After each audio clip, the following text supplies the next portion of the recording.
سلام علاقمنده زبان پشتو. امید تن سالم داشته باشین. دوست عزیز، امروز من بر شما یک داستان کوتاه را به خوانش میگیرم. امیدوار هستم مورد علاقه و پسند شما عزیزان قرار گیرد. این داستان ما بر شما بر زبان پشتو ترجمه کردیم. همچنان لغات عزیزی ما بر شما بعد از درس کشیدیم. امیدوار هستم شما عزیزان ببینین و یاد بگیرین. اما قبل از دیدن این ویدیو چینل یوتیوب ما را سابسکرایب کنید و زنگوله را نیز فشار دهید و همچنان لایک و کامنت از یاد شما عزیزان نرود.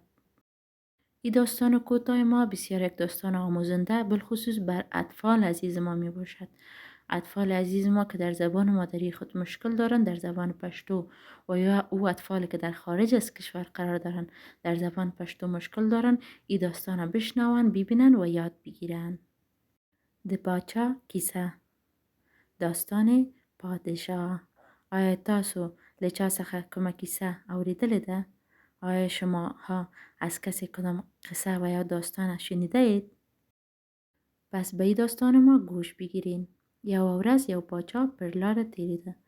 یک روز یک پاچا از راه میگذشت. گوری چې د لارې ترڅنګ یو سپینږیری سړی په کار بوخت دی. میبینه که سر را یک آدم ریش سفید به کار خود مصروف است. نیالگی کینوی نهال میشانه. پاچا تر سلام وروسته سپینږیري ته وویل. پاچا بعد از سلام به آدم ریش سفید گفت ستا عمر پای ته رسیدلی دی. نشی کولای د دې نیالګیو میوه وخوری. عمر تو به آخر رسیده. نمیتوانی میوه این نیالها را بخوری. نو څه لپاره لګیایی؟ پس برای چی مصروف کار هستی؟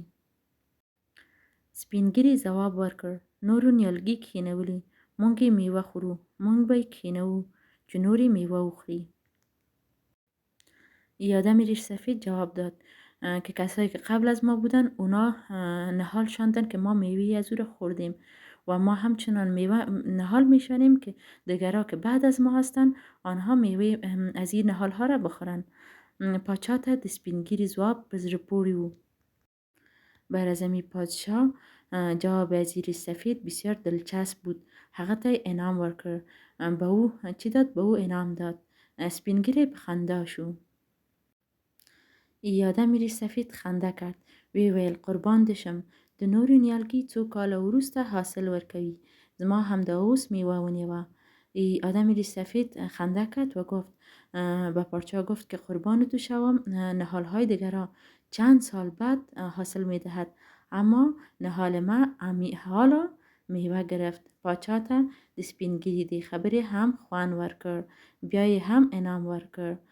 به پاچا جواب ریش سفید هم خوش آمد، یعنی مزه داد، خوش آمد. باز هم برش چی کرد؟ باز هم برش انعام داد. لغت از این درس دوست عزیز متوجه شوین که درس بر شما دیگه هم ساده و آسان شوه. یو ورځ یک روز سپینږیری ریش سفید بوخت مصروف نیالګي نهال په زړه پورې دلچسب خوند مزه انعام بخشش